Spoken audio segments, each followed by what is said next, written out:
Bonsoir. Bienvenue pour la rencontre avec Amina Banerjee pour son magnifique livre Laissez-moi vous rejoindre. Donc, on devait recevoir Céline Curiol aujourd'hui, et puis Céline ne pouvait pas venir, elle avait des engagements très importants à Lyon, et du coup on a repoussé la rencontre de Céline Curiol au mois de décembre. Et on est très content de t'avoir, Amina, et de te recevoir. Le livre d'Amina, Laissez-moi vous rejoindre, est un livre qui est dans l'actualité de la rentrée littéraire, qui est sorti fin août. Et donc, on était un peu triste de ne pas avoir pu programmer Amina dans la rentrée littéraire. Et justement, on a rattrapé. Donc, c'est un livre formidable. Moi, j'ai adoré ce livre. Je l'ai lu en 3 jours. Tout ça en travaillant, en allant au théâtre et en allant au cinéma. Donc, autant dire que je l'ai vu la nuit, je l'ai lu le matin, je l'ai lu le soir tard. Mais je ne pouvais pas le lâcher. Voilà, c'est un très, très beau livre sur donc, toute la période cubaine, la révolution cubaine, Fidel Castro, l'arrivée de Fidel. Et surtout, juste avant. Le petit groupe. Et c'est un personnage de femme magnifique, vraiment magnifique. C'est un livre très très beau, très émouvant, et que moi j'ai adoré. Vraiment, je vous le conseille. Et je vous laisse faire la rencontre tous les deux. Et merci. Merci à vous. Merci. Je vous remercie puisque on s'était croisés déjà une première fois en juillet chez Gallimard, où les auteurs présentent les livres qui vont sortir à la rentrée. Et le fait est que vous aviez fait une présentation qui était tellement passionnante et formidable. Je me suis dit, il faut absolument lire ce livre. Et effectivement, j'ai pas été déçu. C'est vraiment des meilleurs livres de la rentrée, et en plus c'est un premier roman, alors voilà, double plaisir pour nous, et en plus pour nous qui avons à Argenteuil un salon qui mêle, salon littéraire qui mêle littérature et histoire.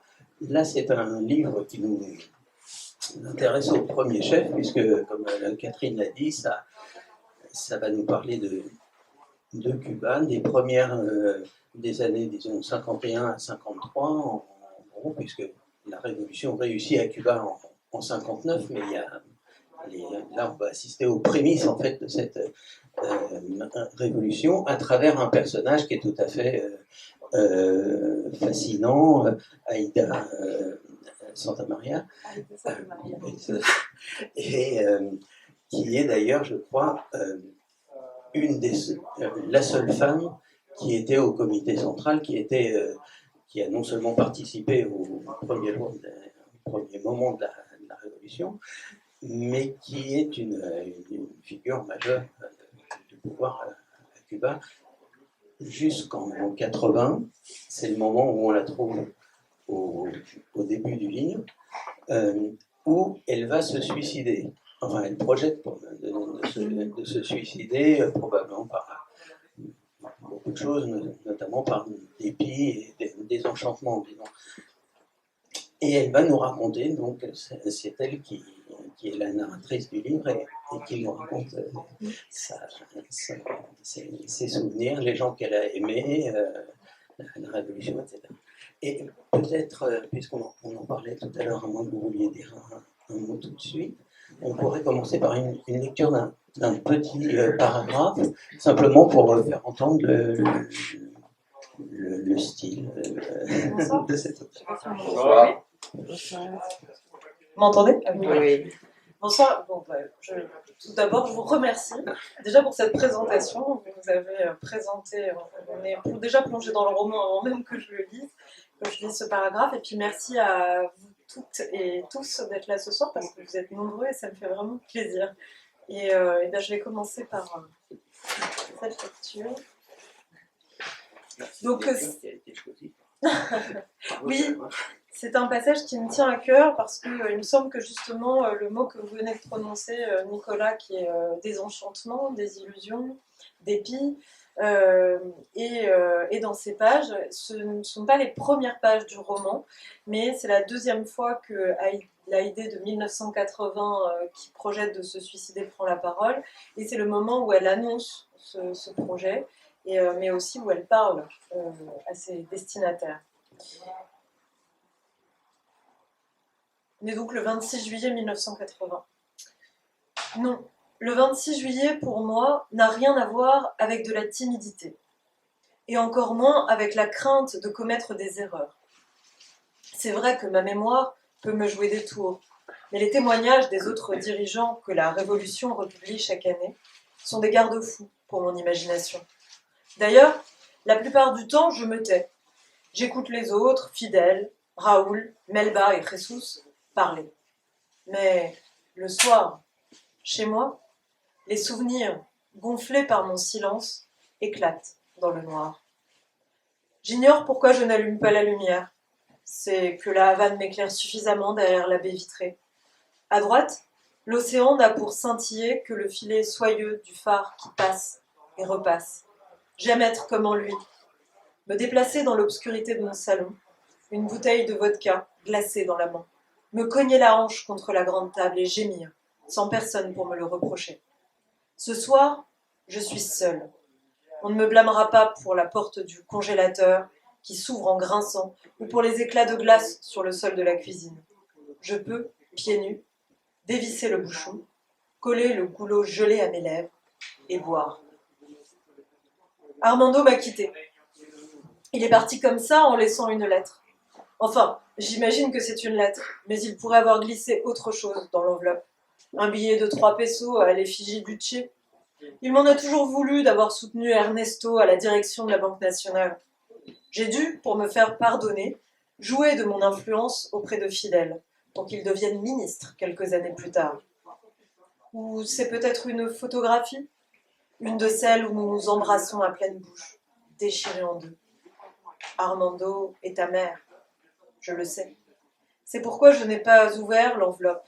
Je l'ai simplement retournée pour ne pas voir mon prénom se resserrer dans cette encre bleue foncée, méchante. Une raison de plus de rester dans le noir. J'écrase mon nez contre la vitre. L'océan me surprend par son calme. Le phare éclaire tout à coup la jetée et je les vois. Je vous vois ? 4 hommes se glissent dans une barque. Elle se brisera.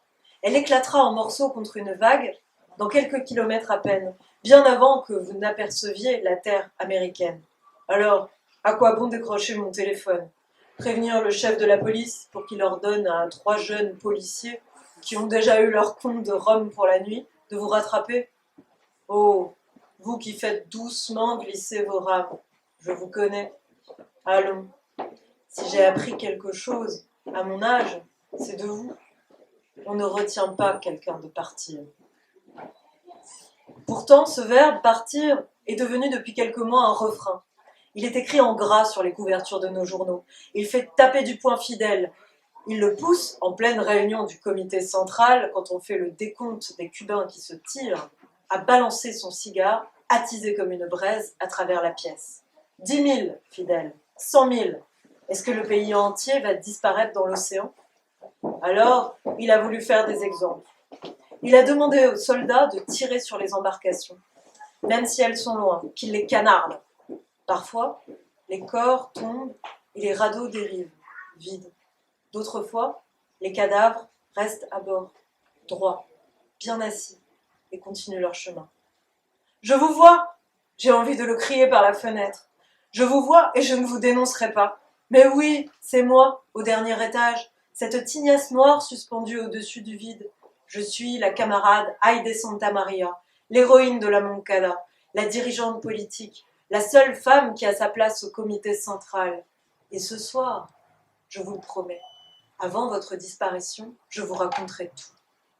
Puis, quand vous vous serez évanoui à l'horizon, quand vous ne serez même plus à un point entre le soleil levant et l'eau, moi aussi, je partirai. J'enroulerai un torchon autour du canon du pistolet et je déguerpirai comme vous, discrètement. On me retrouvera dans quelques jours. Je ne serai pas belle, mais peu importe. Il n'y aura pas de photographie ni de funérailles officielles. La révolution interdit les suicides, comme toute forme de départ. Merci. Très beau texte. Et... Est-ce que ça marche ? Voilà. Oui, alors ce texte nous dit beaucoup de choses, lui aussi, comme celui qui ouvre le livre. Moi, ce qui me frappe là-dedans, parce qu'on aura compris, parce que c'est une sorte de monologue qui revient à plusieurs reprises à divers moments du livre, et jusqu'à la fin, qu'elle a en quelque sorte les fuyards qu'elle devrait dénoncer, ce que vous venez de dire, elle a aussi la tentation de les rejoindre. De les suivre. Oui, absolument. Mais là, je suis frappé en vous entendant par justement cette thématique du départ, et j'avais noté que dans le départ, il y a à la fois ceux qui partent, dont on vient de parler, ceux qui la quittent, comme par exemple son mari ou une de ses amies au cours du livre, une amie de jeunesse, et tout simplement ceux qui meurent. Oui. Aussi. Et ce thème de la mort, il me semble qu'il est d'abord très présent dans le livre, et qu'il est annoncé aussi, enfin il nous est indiqué par la réflexion de Sartre que oui. vous citez au début, en épigraphe. Je préfère les gens qui ont peur de la mort des autres, je préfère les gens qui ont peur de la mort des autres, c'est la preuve qu'ils savent vivre. C'est dans les mains sales. Et je pense que la présence de Sartre ici n'est pas complètement anodine, puisqu'il y a une photo très célèbre à laquelle vous avez pensé, j'imagine, où on voit Sartre avec Simone de Beauvoir en train de se faire allumer sa cigarette par Che Guevara, et on voit Fidel qui est assis. Vraiment, c'est une photo que la presse ressort souvent dès qu'on parle soit de Sartre ou de Cuba. Oui, absolument. C'était Aide Santamaria qui les avait invités à Cuba en tant qu'écrivain. Et elle était très impressionnée par Simone de Beauvoir, d'ailleurs. C'est une anecdote assez... oui, qui la rend attachante aussi. Et oui, et donc cette idée de départ, elle est liée aussi à deux autres, j'ose pas dire tard, mais deux autres difficultés de sa jeunesse. Là, ce que vous venez de dire en parle très bien, c'est sa difficulté de parler en public, de s'exprimer, ce dont elle fait référence plusieurs fois dans le livre, ce qui est étonnant pour une militante politique et une femme qui est censée recevoir des écrivains, faire des discours, etc. Et qu'est-ce que je veux dire ? Oui, cette question du langage et la question de de l'idée très vague que suggère d'ailleurs la première citation. L'idée très vague que se font tous ces jeunes gens de la Révolution, et dans les premières pages, elle note d'ailleurs l'idée de révolution chez eux, c'était au loin comme une silhouette rouge, mais disons, politiquement, ils ne sont pas tellement formés, et il y a un certain flou d'ailleurs, comme on verra ensuite, entre les différentes tendances du parti, etc. Donc, est-ce que, peut-être en abordant cette Ils se radicalisent au fur et à mesure. Mais est-ce que pour que tout le monde soit bien, si par hasard tout le monde ne connaît pas par cœur l'histoire de Cuba, mais pour m'instruire moi, disons, est-ce que vous pourriez nous préciser quelle est la situation politique de Cuba au moment où commence le livre, c'est-à-dire à l'été 51? Oui, bien sûr. Donc la situation politique de Cuba, Cuba est donc une république, mais en réalité une république qui a de très forts liens avec les États-Unis. On a souvent l'image de Cuba avant la Révolution, avec ses casinos, avec sa prostitution aussi. C'était le lieu de fête, et sa corruption qui était très grande. Donc la plupart des présidents cubains avaient des accords, y compris économiques. Par exemple, les paysans travaillaient des terres qui appartenaient à l'United Fruit Company. Donc c'est une situation où à la fois il y a une grande pauvreté, et je pense que Haydée Santa Maria, donc ça j'en parle au début du roman, elle est dans sa famille, elle a grandi dans la campagne sucrière. Donc vraiment dans le cœur à ce qui autrefois étaient les champs qui étaient travaillés par des esclaves et qui sont restés par des gens qui étaient encore presque des esclaves. Ils étaient payés 3 fois rien, mouraient dans les champs. Il y a donc ce vieux monsieur qui est un des moments où Haydée, un des moments où son engagement se constitue aussi. Donc c'est de voir aussi la façon dont ces gens sont traités. Et donc il y a à la fois cette grande misère dans les années 50 et en même temps très peu de liberté politique. Et donc Haydée, enfin le frère d'Haydée plus exactement, mais aussi Fidel Castro, parce qu'on a l'image de Fidel Castro comme un communiste, mais ce qui n'était pas du tout au départ. Il était dans un parti qui, je sais pas moi, qui pourrait ressembler à, qui était plutôt patriote, qui n'était pas du tout socialiste, qui pourrait ressembler à toute proportion gardée, je sais pas moi, la France insoumise aujourd'hui, quelque chose comme ça. D'ailleurs, il a essayé d'être député, Fidel Castro, il était sur les listes. Et puis, il y a un coup d'État. Et donc, il y a un coup d'État, et donc Fidel et plein d'autres ne peuvent pas être élus, ne peuvent pas... Et donc, c'est de cette frustration-là que petit à petit, la pensée politique émerge et se radicalise et se fortifie. Et puis ensuite, il y a un passage à l'acte violent qui va sceller des destins. Cette héroïne, Haydée, comme vous pouvez le dire, avant d'être à la Havane, elle est dans sa famille. Et je voudrais qu'on lise un petit extrait d'un passage qui est très drôle, parce que je ne voudrais pas qu'on se fasse l'idée de ce livre comme une chose qui ne parle que de politique, ou d'histoire, qui serait très, très sérieuse. Il y a aussi des scènes vraiment absolument hilarantes. Et, enfin, hilarantes, pas pour l'héroïne, mais notamment parce que sa mère a l'obsession de la marier parce qu'elle a déjà 28 ans, je crois, quelque chose comme ça, et elle n'est pas mariée. Alors dès qu'un prétendant arrive, elle habille sa fille de façon très inconfortable pour elle, etc. Et notamment, là, il y a un dîner, un déjeuner qui nous est raconté avec Elisabeth Fermouret, c'est ça, avec le fils Ramirez. Si vous voulez, on pourrait le lire. Je pense que ça doit commencer par là. Ah oui, d'accord. Et sur ce bord, on peut s'arrêter. Oui, très bien. Au retour de l'église, un plateau de viande froide attendait sur la table de la salle à manger. On avait sorti le service en porcelaine. Il était blanc, avec des bordures fleuries. La nappe, elle, était blanche, sans fioriture.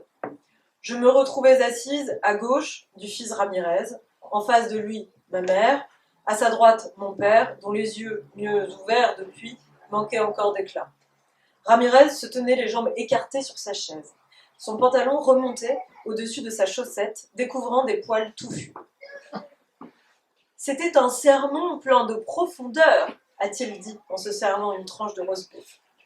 Ma mère, toute coincée dans sa robe, lui a tendu la mayonnaise qui a tremblé dans la coupelle. Ramirez y a plongé sa cuillère. Avec toute la discorde qu'il y a dans ce pays, c'est ça, le message que l'Église doit porter. Il s'est tourné vers moi. Vous savez, Haydée, vous devriez lire l'Épître aux Corinthiens. Je vous remercie, mais je ne lis que des romans. Les romans... Ramirez mâchouillait son roast beef. Pour moi, ce qui compte, c'est le message du Christ. Au fond, il n'y a que de ça de vrai. L'amour. Il a révélé des dents recouvertes de mayonnaise. Et comme on dit, tout le reste n'est que littérature. Le rire de ma mère a fait peur aux guêpes qui commençaient à se poser sur la viande. Elles étaient entrées par la fenêtre. Mon père a remué un torchon, essayant sans doute de chasser avec les insectes son ennui. Mais elle revenait et je leur jetais des regards suppliants dès qu'elle s'approchait de Ramirez. Lorsque nous nous sommes levés pour aller prendre le thé, ma mère m'a pincé le bras. « Tu arrêtes ça maintenant, et franchement, rhabille-toi. » Avec la chaleur, les manches bouffantes de ma robe collaient par endroits à ma peau. Je les avais remontées jusqu'aux épaules. Dans le salon, l'air moite s'était engouffré par la fenêtre, restée ouverte depuis le matin. Ramirez écartait les narines et mon père s'épongeait le front avec le torchon à guêpe. Le roulement d'un train a fait tourner nos 4 visages vers l'extérieur. Ramirez a exagérément levé le sourcil. C'est fou, tous ces trains qui passent. Alors, ce garçon,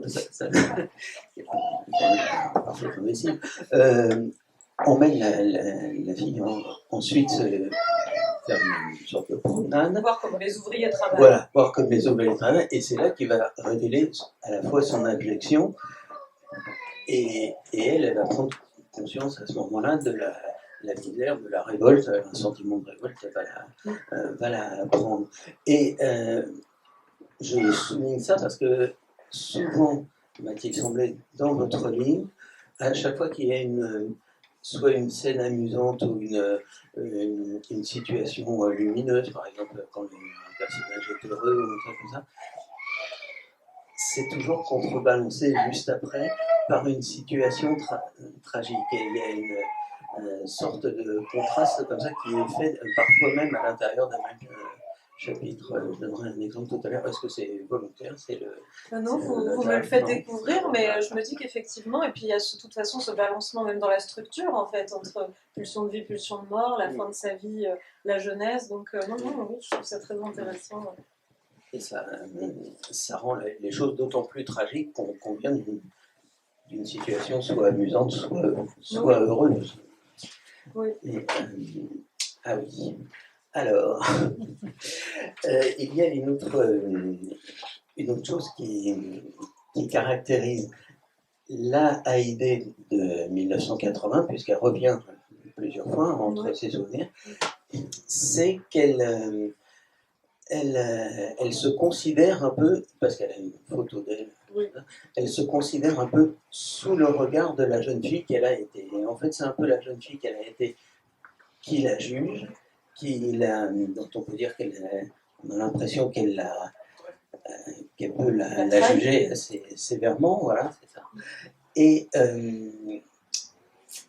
finalement, oui, parce qu'il y a des grands dans son parti, il y a les orthodoxes, et puis il y a son parti s'appelle le Parti orthodoxe. Voilà, c'est ça. Il y a les orthodoxes et les authentiques. Voilà, c'est ça. Et les authentiques, oui, sont les rivaux. Et c'était le vrai mot. Finalement, ça nous amène à penser, puisqu'elle part d'une certaine ignorance politique et ensuite elle devient une grande dirigeante, etc. Oui. Et elle termine un peu dans la désillusion de la révolution. Et en fait, ça nous interroge sur quel est le destin des révolutions.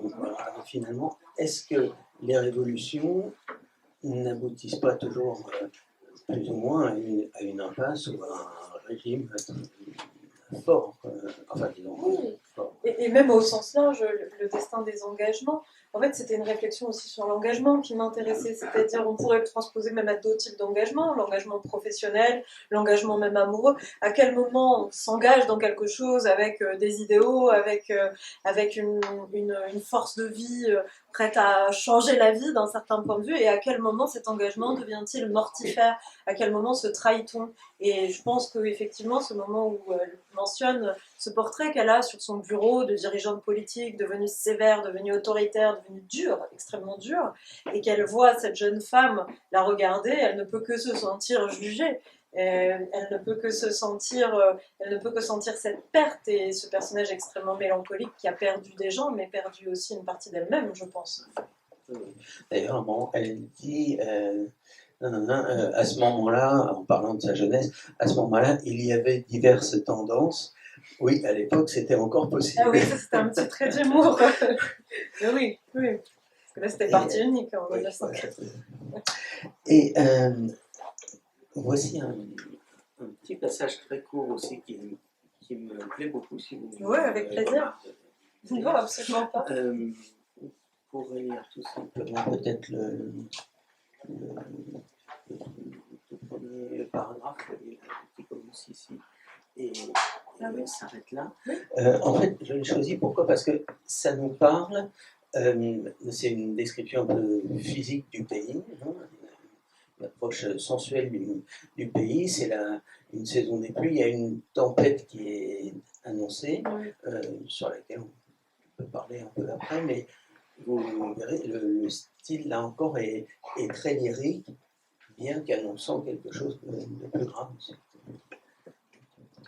Donc là, il est chez elle, à la Havane, chez son frère.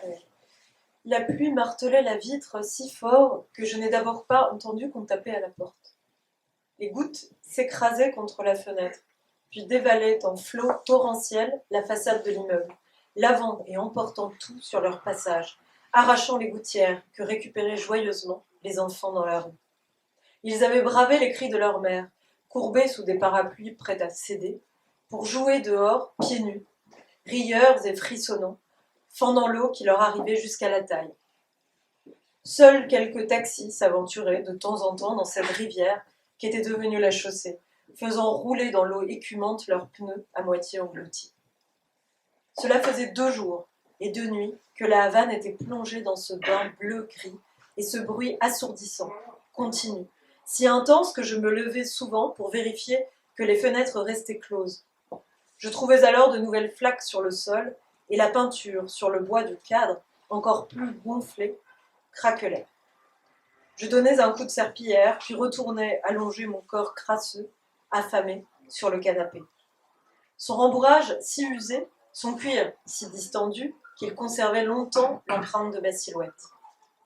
Je lisais un auteur baroque, Alejo Carpentier, qui n'était pas si connu à l'époque. Son phrasé me donnait le tournis, mais j'étais fascinée par ses récits de révolte d'esclaves. Je n'étais jamais allée en Haïti. Pourtant, notre voisine,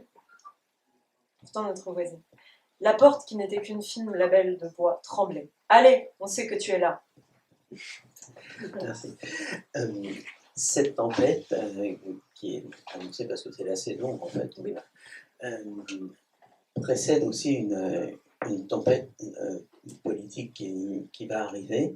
Et peut-être est-ce que nous pourrions parler d'un des grands thèmes de ce livre, et qui est peut-être ce qui en fait le plus grand charme, c'est que c'est aussi un livre sur la jeunesse. Et de ce point de vue-là, parce que tous ces gens sont très jeunes évidemment, et ce qui fait qu'il y a une vivacité, un entrain, des sentiments forts évidemment, comme il souvent qui sont propres à la jeunesse, et aussi évidemment des scènes qui sont non pas liées à la politique, mais tout simplement liées à leur jeunesse, au fait qu'ils aiment s'amuser, ils aiment aller boire, et ils aiment tomber amoureux. Enfin, bon, il y a tout un tas d'histoires comme celle-ci. D'ailleurs, il y a une description de la fête là dans un club que je conseille, qui est très, très pittoresque aussi. Et juste après, il va y avoir une grande manifestation devant l'université. Est-ce que vous pouvez nous dire pourquoi cette manifestation est importante? Alors cette manifestation est une manifestation qui avait lieu tous les ans, puisque elle célébrait, c'était un moment, disons, national fort, où on célébrait des martyrs, ce qui était considéré comme les martyrs de la première république cubaine, qui étaient des étudiants en médecine qui avaient été fusillés par les Espagnols, à l'époque où Cuba était espagnol, et où donc Cuba luttait pour son indépendance. Et donc, comme souvent, ce genre de symboles politiques extrêmement forts sont débattus, sont combattus entre des opposants politiques.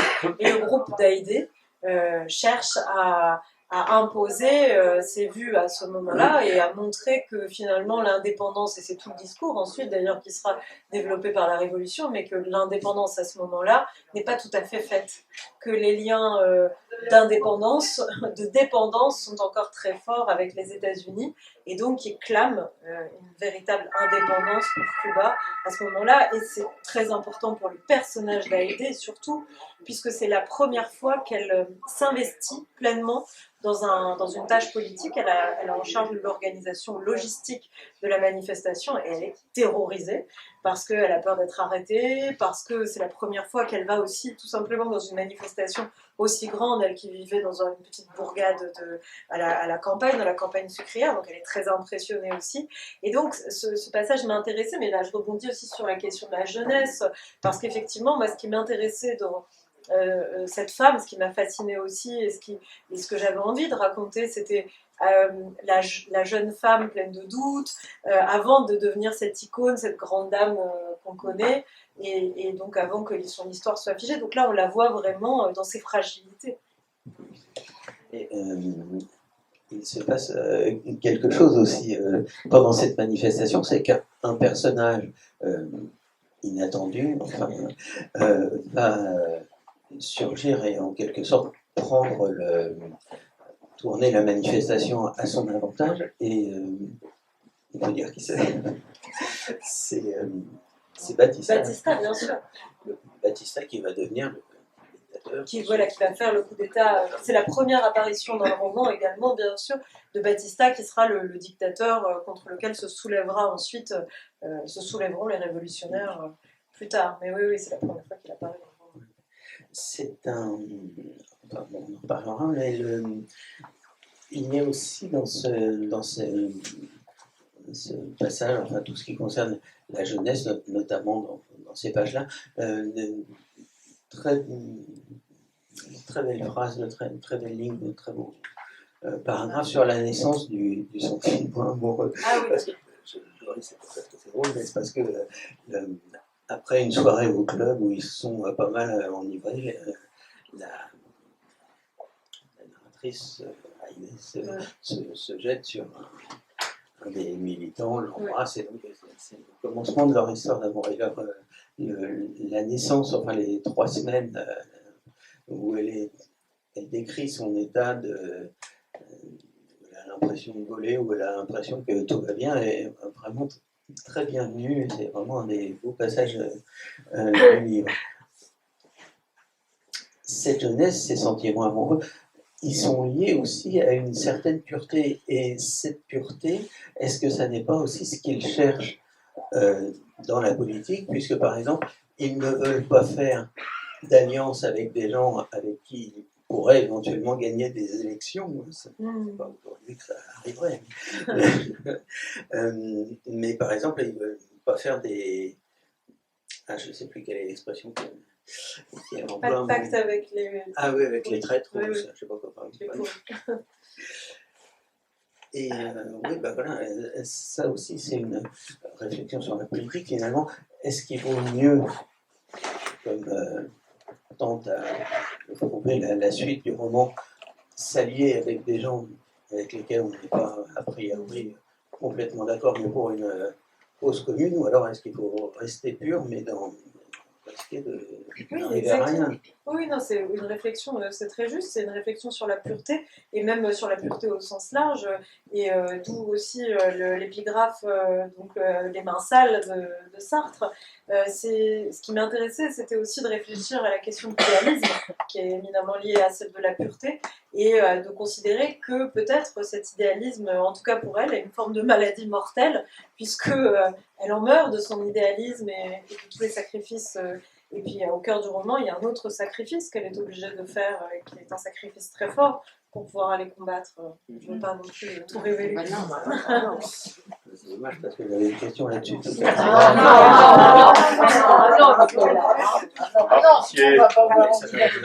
tournerai la chose. Il y a aussi donc le thème, si je puis dire, de la famille. Cette famille, elle est très importante puisqu'il y a la famille, disons, privée, alors là, avec diverses scènes, notamment à Noël, des choses comme ça, à la fois des scènes qui sont, dans le fond, assez tendres, mais qui sont des scènes aussi un peu d'incompréhension entre les parents et les idéaux de leurs enfants. Et l'autre famille, évidemment, qui est la famille politique. Alors, est-ce que l'un est un peu le reflet de l'autre? J'aurais tendance à reprendre mon idée tout à l'heure, parce que par exemple, sur le fait des contrastes, parce que par exemple, il y a eu une réunion de famille qui est importante, un moment dans un restaurant où un garçon un des militants, sur lequel on embrassait tout à l'heure, va lui demander de l'épouser parce qu'il invite ses parents et tout ça, et coup de théâtre, il lui demande si elle veut se fiancer avec lui, et ces fiançailles, ça prépare un autre coup de théâtre, puisque le lendemain même, c'est le jour du coup d'État. Oui, bien sûr. Oui, en effet. Alors là, bon, ça ne fait pas partie, mais c'est vrai que connecter ces deux moments-là, moi, ça m'a paru important parce que ce sont deux moments essentiels dans sa vie, à la fois où finalement elle espère s'engager pour fonder une famille aussi, et puis finalement le coup d'État va aussi bouleverser cet engagement-là, ce désir-là. Donc les deux choses entrent aussi en conflit, quoi. Alors, donc on l'a compris, ils vont aller de plus en plus vers l'action. Pourquoi? Parce que Batista a pris le pouvoir. Il va devenir, c'est un pouvoir qui va devenir, parce que comme à chaque fois qu'il y a un coup d'État, il dit non mais quand la situation sera calmée, on refera des élections, etc. Oui, il ne dit pas que c'est un coup d'État. Et d'ailleurs, votre description là, des militaires devant l'Assemblée, les généraux avec les lunettes. Mais ça, j'ai adoré dans les images d'archives. C'est incroyable parce que c'est un truc qu'on retrouve absolument partout. Toutes les images de coup d'État, il y a des gens comme ça avec des lunettes fumées, que ce soit au Chili, en Pologne, là, où qui avait c'est vrai. C'est une constante. Oui, il faut se méfier des gens qui portent des lunettes de soleil. Enfin, bref, fermons la parenthèse. Et donc, ils ont créé un journal qui va rapidement changer de nom, qui va prendre le nom de El Accusator, c'est-à-dire l'accusateur, en référence au J'accuse de Zola. La littérature est toujours présente dans ce livre. Et pourquoi? Parce que un personnage apparaît là, très important, c'est le jeune Fidel Castro, qui va donner une impulsion vraiment bien plus forte à leur mouvement. Il ne plaît pas toujours à aider au départ. Oui, bien sûr. D'ailleurs, même ensuite, parfois, quand elle dit qu'il l'appelait pour des babioles, pour se moquer d'elle, ou je ne sais pas quoi, alors qu'elle était dans des réunions. Mais est-ce que vous pourriez nous présenter en fait comment était le jeune Fidel Castro? Parce que finalement, ce jeune Castro, moi, je trouve qu'il ressemble beaucoup au Castro de la fin. Enfin, il a déjà des traits. Il n'aime pas beaucoup en contrarie. Il élève le ton assez vite, mais il a une énergie. Une énergie incroyable. Oui. C'était une force de la nature, mais tout le monde le décrit comme ça. Mais c'était une force de la nature avant d'être un chef politique. Donc c'est d'abord quelqu'un qui, quand il arrive dans ce petit groupe qui est déjà constitué, fascine absolument presque tout le monde, et notamment le frère d'Haïdé. Et elle a une relation extrêmement forte, parce qu'il y a, je dirais, deux histoires d'amour, en fait, dans ce livre. Il y a l'histoire d'amour qu'elle a avec Boris, et puis il y a l'histoire d'amour avec son frère, Abel. Et donc cette fascination qu'éprouve Abel pour Fidel exaspère Haïdé au départ, et puis la rend jalouse aussi, tout simplement, et l'inquiète, et peut-être aussi pour de bonnes raisons. Et donc, je voulais montrer comment un personnage pouvait, ou une personne qui arrivait dans un groupe avait la capacité, par son charisme, par aussi quand même un désir effréné de pouvoir qu'il a dès le départ, et une faim. D'ailleurs, il le dit dans ses mémoires fidèles, il dit quand j'étais jeune, je pensais que j'avais un estomac gigantesque, j'avais tellement faim tout le temps de tout, et vraiment, mais même là dans le roman, je le montre en train de manger les plats des autres, etc. Et c'est vrai que je voulais montrer comment une personne dans un groupe pouvait complètement modifier la dynamique de ce groupe-là. C'est ce qui se passe à l'échelle du pays avec le coup d'État, et c'est ce qui se passe à l'échelle de leur groupe avec l'arrivée de fidèles.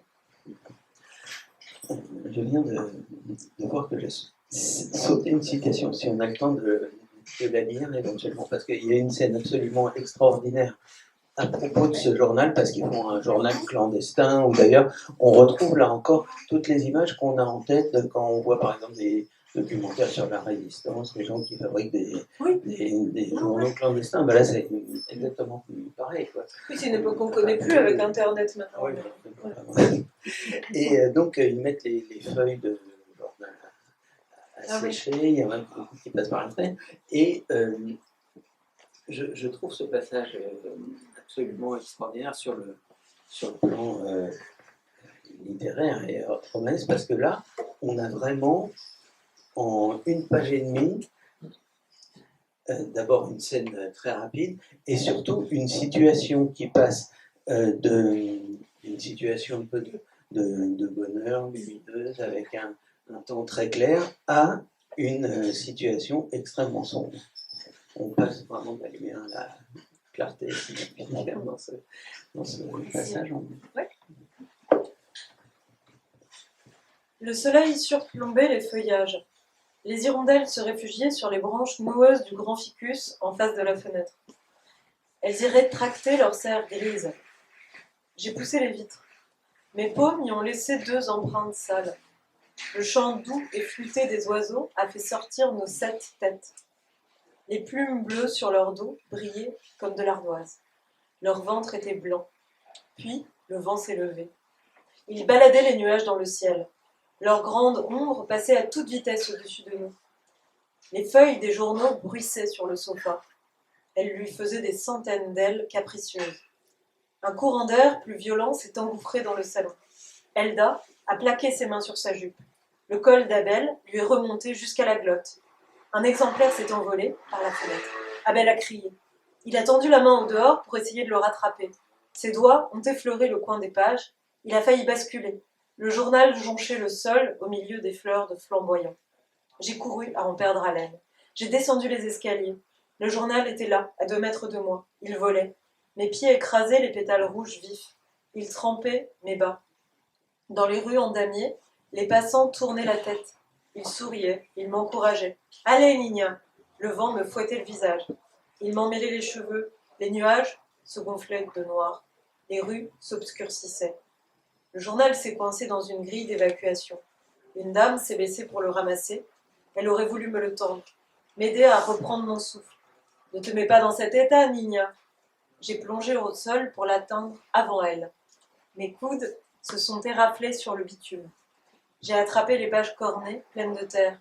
Je me suis relevée. Quand je suis rentrée, l'appartement était sombre. Ils avaient fermé la fenêtre et ils n'avaient pas allumé la lumière. Leurs mines étaient maussades. Une nouvelle dispute avait éclaté entre Raoul et Elda. Ce dernier avait pris un tube d'encre mal revissé. Elle avait giclé sur le mur. Une gouttelette avait taché la chaussure d'Elda. Abel s'apprêtait à partir, portant à l'épaule une sacoche pleine d'exemplaires de Sonless Mismos. Il était pressé de rejoindre les ouvriers de Partagas au cimetière Colonne. Il espérait que le déluge serait express, que le vent emporterait les nuages plus loin, qu'il les crèverait. Il n'aimait pas patauger dans la boue des morts. Les piétinés portent malheur. Alors, j'ai trouvé cette page extraordinaire. Et d'autant plus que là, à la fin, on arrive dans une situation, quand elle rentre dans son appartement, tout est noir, on ne sait pas si tout est noir parce que c'est la peur qui est entrée, quoi, la peur de se faire prendre, de se faire découvrir, ou si c'est un micro-événement comme une dispute entre 2 personnes qui ont provoqué une sorte de cataclysme. Oui. Et puis il faut bien imaginer aussi que c'était une époque où l'engagement était risqué, y compris physiquement. Donc on était torturé, on pouvait même mourir sous la torture. Donc les risques étaient grands de se faire prendre avec un journal comme ça, critique, clandestin. Donc c'est pour ça qu'il faut absolument le rattraper et éviter que des gens ne tombent dessus. D'ailleurs, Battista avait une sorte de, j'allais dire, de brigade Ouais, ouais, ouais. qui s'appelait les Tigres et qui était connue pour être Ouais, ouais. particulièrement cruels dans leur torture. Alors là, nous allons ne pas aborder Ah oui, un épisode important, mais alors qui est vraiment une des pages les plus déchirantes et les plus émouvantes du livre. Il va se passer un certain événement dans la vie de cette femme, et sans le dévoiler, je vous demandais tout simplement si cet événement ne vous a pas été inspirant. Enfin, moi, il m'a fait penser à une scène qui se trouve dans un autre livre d'une non, oui, auteur oui. qui habite à Sergi. Ah bah, non, mais vous avez très bien vu. Dont le livre s'appelle L'événement. Et bien sûr, mais d'ailleurs, Annie Ernaux m'a écrit une lettre. Ah bon. Oui, oui, bien sûr. Et en me parlant de cet événement qu'elle appelle l'universel féminin. Et effectivement, je suis une grande lectrice d'Annie Ernaux. Ce livre m'a particulièrement marqué, mais d'autres. Et tout ce qui m'a aussi beaucoup intriguée et fascinée avec le personnage d'Aïdé Santa Maria, c'est de parler d'une époque où le droit des femmes n'était pas celui qu'on connaît aujourd'hui, c'était bien avant l'époque de MeToo. Et donc, il y a d'ailleurs un autre événement moins grave, mais qui touche un peu à la même chose dans le point livre. commun de ces deux événements, si je peux me permettre, c'est que dans les deux cas, il arrive quelque chose de désagréable, disons.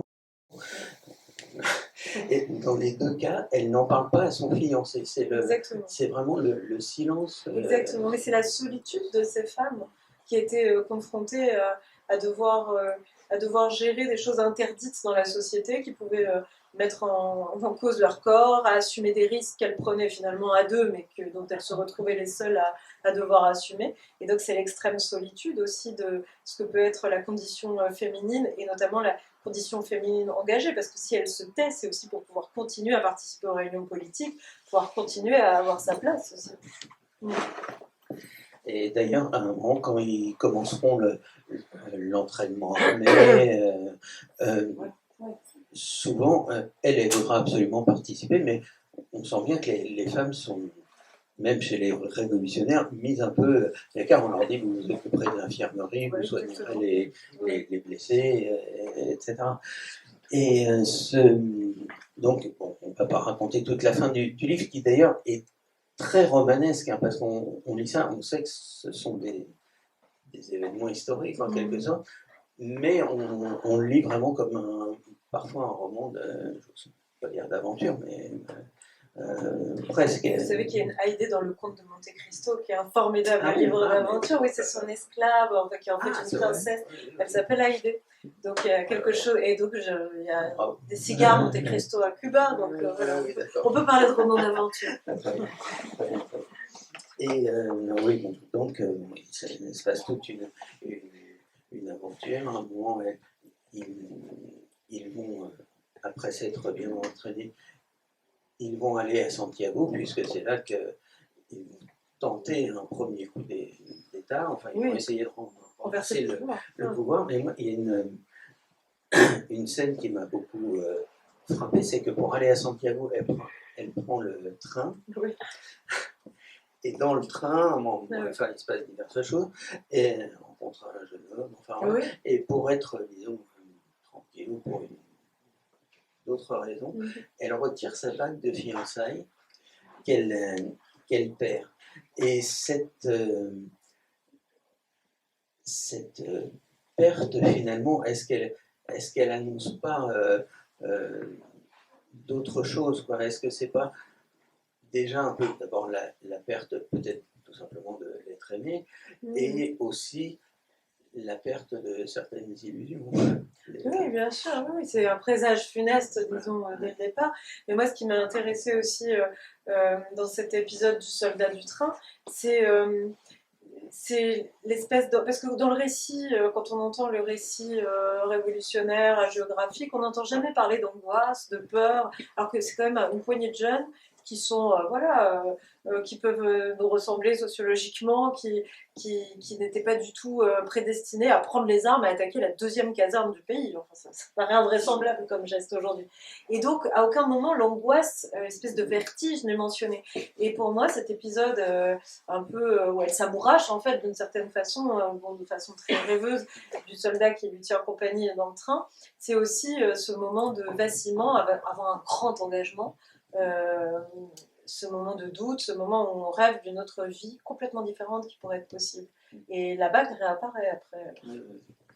Alors, bon, on ne vous raconte pas la toute fin que vous découvrirez, qui est très, évidemment, très, là encore, très romanesque, tout à fait déchirante aussi, très, très émouvante. Mais moi, pour terminer, en fait, et après on discutera, je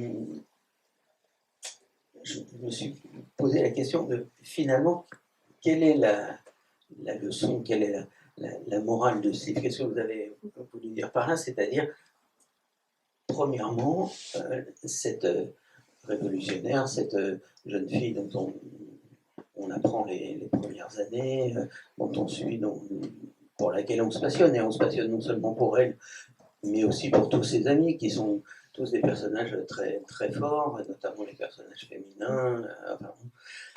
Et à la fin, ça se termine quand même par son suicide et sa désillusion.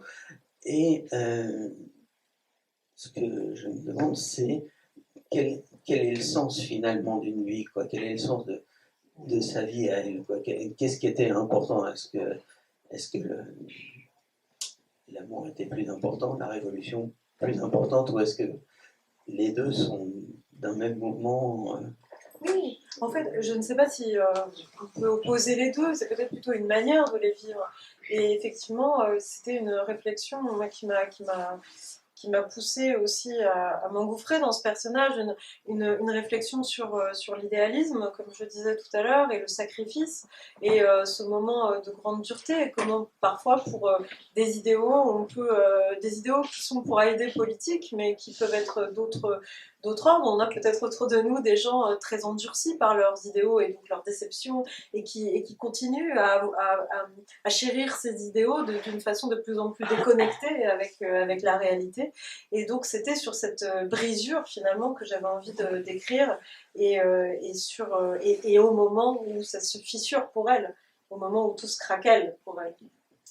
Et dernière question, dont je connais à moitié la réponse parce que je vous ai demandé dans la voiture. Mais vous avez sans doute d'autres choses à en dire. Je me demandais ce qui finalement vous avait poussé à vous intéresser à ce personnage et à traiter ce sujet. Qu'est-ce qui fait pas de couche, j'espère. C'était, oui, on attendait tous. On attendait cette question. Ah, c'est oui, attendu. Voilà, on attendait une jeune fille, enfin une jeune femme d'aujourd'hui, 2022, de s'intéresser à la révolution cubaine. Oui, mais c'est vrai que c'est une question qu'on m'a posée. On m'a dit, mais pourquoi vous n'avez pas écrit une autofiction ou un livre autobiographique et vous êtes allé jusqu'à Cuba? Donc non, je n'ai aucune attache familiale, parce que tout à l'heure, on en parlait dans la voiture. Non, c'est que moi, j'ai réalisé une thèse sur des écrivains cubains. Et donc, j'ai, pour réaliser cette thèse, fait du terrain, comme on dit. Et donc, j'ai un peu vécu à La Havane, pas seulement à La Havane, d'ailleurs aussi un peu à Santiago. Et c'est comme ça que j'ai découvert Aide Santa Maria, qui à Cuba est une figure extrêmement célèbre, très connue. Et moi, elle a tout de suite attiré mon attention, d'abord parce que c'était une femme. Et quand on est à La Havane, alors je ne sais pas si parmi vous, certaines personnes sont allées à Cuba, mais les icônes de la révolution qu'on voit dans le paysage urbain sont tous des hommes. Que ce soit Fidel Castro, que ce soit le Che, que ce soit Camilo Cienfuegos, qui a été un peu écarté, que ce soit Raúl Castro, ce sont tous des hommes, et en plus qui sont représentés avec des attributs extrêmement virils, avec une barbe, une énorme barbe. Et donc quand on parle d'une femme révolutionnaire qui, en plus de ça, était là pour elle-même, c'est-à-dire qu'elle n'était pas la femme de Raoul qui a lancé des programmes pour le droit des femmes, ou la femme de Fidel. C'était vraiment Aide Santa Maria comme dirigeante politique de premier plan. Mais moi, j'ai trouvé ça vraiment intéressant. Et puis, ce qui a aussi suscité ma curiosité, c'était le fait qu'on parlait d'elle un peu différemment des autres, puisque son suicide a fait qu'elle a été écartée du panthéon révolutionnaire, et donc on a cessé d'en parler, alors que c'était une femme très connue, très aimée, très... voilà, et puis bon... Et c'est son type de féminité, moi, qui m'a plu, cette manière, on la voit sur les archives, sur les photos, d'une femme, pour reprendre l'expression une expression qui m'avait marquée quand j'avais lu King Kong Theory de Virginie Despentes, elle parle des femmes plus désirantes que désirables. Et c'est vrai qu'Aïdé Santa Maria, elle était... voilà, même sur cette photo, on peut la voir. Bon, là, elle est dans la Sierra, mais elle était comme ça aussi dans ses réunions. Elle se fichait, elle était décoiffée. Elle se fichait en fait de comment on la regardait quand elle parlait. Elle disait ce qu'elle avait à dire. Elle voulait changer le monde, pas que le monde la regarde. Enfin, et moi, j'ai aimé ça parce que les femmes qu'on trouve dans les œuvres sont souvent des actrices, des gymnastes. Alors, quand ce sont des femmes politiques, ce sont, vous aurez remarqué, des reines. Donc, non, mais c'est vrai, c'est incroyable. Ou des impératrices, si c'est l'impératrice, etc. Mais il n'y a pas beaucoup comme ça dans la littérature ou même au cinéma de femmes engagées pour elles-mêmes. Donc, c'est pour toutes ces raisons-là, moi, qu'elle m'a fascinée. Bon, merci beaucoup. Merci. On va peut-être se tourner vers la salle, si je puis dire. Parce qu'il y a peut-être des gens qui veulent intervenir, poser des questions, témoigner sur... Non, il répondra à mes questions. Enfin, en tout cas, c'est un livre absolument passionnant, aussi bien du point de vue littéraire, vous voyez, que du point de vue historique. Là, on apprend beaucoup de choses, évidemment. Et même, je crois que Catherine peut en témoigner, c'est un livre, quand on l'a commencé, on ne le lâche pas. C'est vraiment ça. Car c'est ce que vous disiez à propos des personnages féminins, et dans le livre, on a vraiment ce fil-là. C'est-à-dire que, bon, évidemment, c'est un groupe de jeunes gens, donc il y a des hommes et des femmes, mais les personnages féminins sont très, très importants dans le livre. Et elles sont... elles agissent avec les hommes, et je trouve que ça, c'est vraiment, vraiment très, très fort dans le roman. Moi, ça m'a beaucoup... J'ai beaucoup aimé la façon dont c'est raconté, justement, l'importance des personnages féminins. Je pense que oui, il y a vraiment une volonté aussi. Enfin, je ne sais pas si... Oui, absolument. Enfin, ouais. C'est aussi pour ça que je dédie ce roman aux femmes de ma famille. Enfin, pour moi, il y a aussi raconté une histoire par une femme de premier plan, et qui a été écartée de l'histoire officielle, finalement. Oui, c'est ça. On retrouve dans d'autres romans aussi des femmes, ou même dans l'histoire, dans les grands moments historiques, des femmes, notamment, on pense à la guerre d'Espagne, où les femmes ont bien été obligées de remplacer les hommes dans les usines, etc., et qui ont, après la guerre, d'ailleurs, dans Point pleuré, de Salvert, voilà, bien ça d'ailleurs. Oui, ce personnage de femme qui après, on lui demande de retourner dans sa cuisine, quoi. Oui, exactement. Elle s'est battue. Et ça, c'est vraiment un temps fort du livre, ça, justement. Oui, et puis moi, c'est quelque chose qui m'a beaucoup marqué. Là, j'entendais la guerre d'Algérie qui était mentionnée, mais qui m'a beaucoup marqué. Alors, du coup, du côté de ma famille, ils étaient plutôt donc FLN, donc indépendantistes, etc. Mais pas seulement. Enfin, j'ai une grand-mère française qui a combattu qui s'est battue pour que l'Algérie soit indépendante, et ensuite a passé sa vie en Algérie. Mais j'ai été stupéfaite, moi, par ça, parce que dans l'histoire de l'indépendance de l'Algérie, ça m'avait toujours marqué. Petite, on parlait comme ça de femmes qui avaient commis des actes forts, etc. Et puis après, elles ont disparu, elles n'ont eu aucune charge politique, on n'en parlait jamais. Elles passaient leur journée en fait reléguées à se raconter leurs souvenirs chez la coiffeuse, enfin vraiment. Et ça m'avait choquée, ça, petite. Donc oui, bien évidemment. Enfin, on parlait tout à l'heure des liens entre Cuba et l'Algérie, et moi ça m'a aussi parlé. Oui, Cuba m'a aussi intéressée pour ça. C'est un pays. Il faut dire aussi que ces femmes fortes qui sont dans le livre, et qui sont fortes non seulement moralement, mais physiquement, parce qu'elles ont une force de résistance très, très grande, ce sont souvent aussi des femmes qui, justement, sont fortes par l'esprit, parce que, par exemple, comme Haïdé lit beaucoup, elle est passionnée de littérature, son ami principal, Melba est une avocate. Enfin, ce sont des. Parfois, on a l'impression que les femmes sont plus fortes dans ce livre que les hommes. Quoi. Oui, d'une certaine façon, oui. Alors, Haïdé n'est pas. C'est pas nous qu'il faut le dire. Je crois qu'on a une majorité de femmes ce soir. Un, deux, trois, oui, c'est ça. Oui, bon, donc c'est un film. Alors, bon, j'ai été invité par Catherine et puis par le débat, bon, j'avais le lire. C'est un livre sur le désenchantement. Il y a un désenchantement. Oui. Bon, quelqu'un qui se suicide, enfin, apparemment, qui se suicide parce que finalement, entre l'idéal dans lequel elle s'est engagée et puis la réalité de l'évolution de tout ce pouvoir. Alors bon, enfin, je lirai, hein, donc on verra si la profondeur du désengagement et puis comment ça se passe. Mais justement, ça pose quand même justement le problème de l'engagement.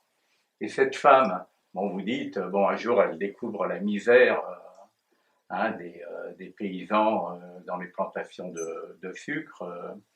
Bon, mais elle a un parcours de réflexion, elle a un parcours, mais bon, je vais m'engager, mais pourquoi, comment bon, le problème de l'engagement, c'est pas seulement l'émotion qu'on peut ressentir pour se dire, bon, vraiment, la réalité que je vois est effroyable, bon, elle me touche, je la rejette, mais à partir de là, ben, pourquoi c'est comme ça? Qu'est-ce qu'il faudrait faire? Quelle perspective? Oh, mais c'est beaucoup plus un roman sur l'engagement. En fait, les années 50 sont des années d'engagement pour elle. Et c'est ce que je disais tout à l'heure, c'est effectivement c'est une réflexion sur l'engagement, mais de l'engagement au désengagement. À quel moment ce pourquoi on s'engage, 30 ans plus tard, n'est peut-être plus à la même place que notre impulsion initiale. Et donc entre Cuba en 1980 et Cuba en 1950, il y a eu énormément de chemin également. Mais son suicide reste très mystérieux. Je ne pourrais pas dire qu'elle s'est suicidée par désengagement. Elle se suicide aussi parce que elle est triste, parce elle a beaucoup de fantômes qui la hantent. Se laissez-moi vous rejoindre, c'est parce qu'elle s'adresse. Donc 1980, c'est vraiment une année marquante parce que énormément de Cubains fuient l'île. Donc c'est vrai que pour elle, à ce moment-là, ça devait être absolument terrible de se dire voilà, j'ai sacrifié ma vie pour construire un État que maintenant les gens fuient. Mais il y a également en fait, à travers ces gens qui fuient, comme vous le disiez tout à l'heure, Nicolas, il y a aussi tous ceux qui sont partis, tous les fantômes qui l'ont laissé. Elle était très proche du Tché, qui est mort. Et donc, il y a tous ces fantômes qui la hantent. Et donc, c'est la mélancolie, en fait, aussi qui la pousse à ce geste. La mélancolie qui habite une vie qui a été faite de sacrifices, qui a été faite aussi de tourments, qui a été faite de lutte aussi. Et donc, ce serait très... Enfin, moi, en tout cas, je ne me risquerais pas à poser comme ça une lecture en disant Haïdé Santa Maria s'est suicidée parce qu'elle se désengageait.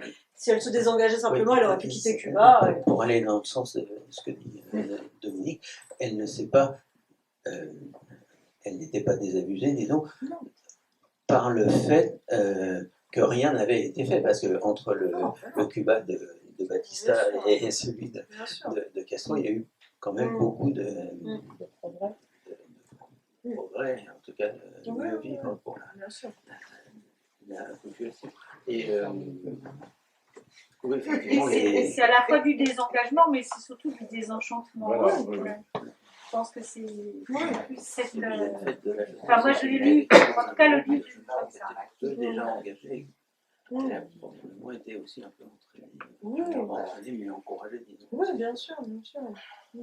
Dans cette voie, c'est des choses qu'on ne fait pas tout seul. Oui, bien sûr, mais moi, ce qui m'intéressait, c'était pas du tout d'écrire un manifeste politique ou de décortiquer les idées. Ça, c'est d'autres types de livres. Et puis, ce qui m'intéressait aussi, c'était de voir, parce qu'une personne qui s'engage, effectivement, ce n'est pas que par des sentiments, mais en effet aussi, notre intellect d'ailleurs, il n'y a pas de division comme ça de notre cerveau entre intellect et sentiment. D'ailleurs, ça a été prouvé scientifiquement.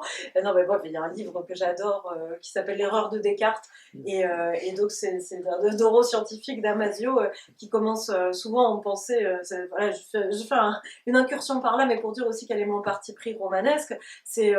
Et donc un type qui a eu une sorte de barre de fer, il a une lésion cérébrale importante dans la zone dite des émotions.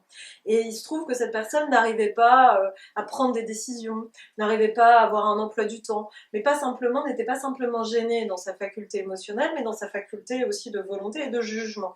Et donc petit à petit, des neuroscientifiques ont travaillé et ont montré qu'en fait dans notre cerveau, le jugement, la volonté, la rationalité étaient complètement imbriqués aussi avec l'émotionnel, etc. Donc moi, ce qui m'a intéressé aussi, c'était de sortir aussi de cette vision que moi je trouve aussi parfois extrêmement viriliste, de montrer l'engagement uniquement comme quelque chose de très rude, de très austère. Non, cette femme, elle est aussi faite de chair, et ça peut être par des rencontres. Et d'ailleurs, c'est ça, hein, des vies militants, c'est aussi, d'un coup, on fait une rencontre, quelqu'un nous fascine parce qu'il nous dit, parce qu'il nous révèle, parce qu'il nous raconte, et on a envie de le suivre parce qu'il nous convainc. Mais donc, j'avais envie de raconter tout ça en même temps. Une dernière curiosité, parce que vous nous parliez des effigies, etc., qu'on voit, des tableaux, etc., les portraits qu'on voit à Cuba, etc. Donc il m'avait semblé comprendre qu'on voyait beaucoup les hommes, mais qu'elle, on ne la voyait pas. Et alors peut-être est-ce que maintenant ça a changé, est-ce qu'elle elle reste quand même très connue, très légendaire, disons, dans son propre pays, mais sans être exposée comme un personnage de premier plan. Voilà, parfaitement, c'est ça. Donc tout le monde la connaît, tout le monde en parle. En général, elle est très appréciée, mais on ne la voit pas en se baladant dans les rues, on ne voit pas son visage, on ne voit pas... Et donc vraiment, ce que je dis dans le passage que j'ai lu au départ, elle n'a pas eu de funérailles officielles. Ce qui, pour le plan politique qu'elle occupait, est aberrant en fait. Donc, enfin, en tout cas, s'explique par ce suicide. On peut terminer. Oui. Bon, en tout cas, vraiment, je vous encourage. Le livre est formidable. Vraiment, moi, il y a un souffle romanesque dans ce livre. Vraiment.